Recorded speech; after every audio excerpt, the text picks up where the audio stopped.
limites? Essa é a minha pergunta. Onde que está esse limite? Até onde o homem pode ficar vasculhando a natureza e até onde ele deve deixar a natureza em relativa paz? Não temos a mínima ideia. Zero ideia. A experiência humana prometeica é tentativa e erro. É regida pelo imperativo de diminuição do sofrimento humano.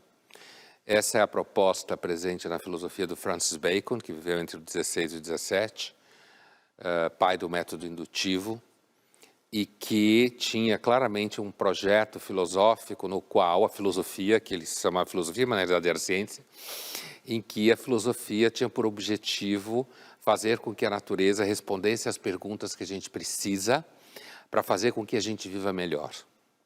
Então, o que acontece é que, à medida que a humanidade vai conseguindo ter alguns avanços técnicos, e desses avanços técnicos, ela vai conseguindo retirar formas melhores de vida, grosso modo, né?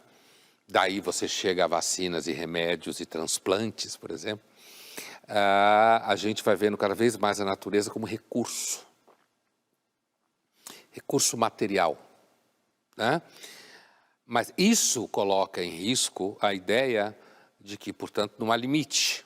Porém, ao contrário do que se possa pensar, é justamente o pensamento científico que pode, em alguns momentos, colocar limite. Ou esclarecer onde estão os limites. Exatamente, como, por exemplo, se você devastar a Amazônia inteira, você causa problemas climáticos, você mata uma série de espécies, você produz desertos onde não existia, certo? Então, a ideia de que a ciência em si, sem noção, é falsa.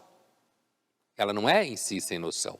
É claro que a ciência é um método, tem interesses, pode ter os garimpeiros do Avatar, por aí pelo mundo, aliás, a Amazônia tem, certo? É claro que a coisa é confusa, mas a ciência, enquanto proposta, compreendida como derivada do Prometeu, ela carrega em si o medo, como, por exemplo, o medo de, no futuro, as pessoas se reproduzirem por clonagem e acabar as relações entre homem e mulher, sabe? E ser tudo artificial, e isso gera medo em nós. A gente pode fazer besteira, de fato, mas, enquanto tal, o método científico não é desprovido da capacidade de perceber os limites.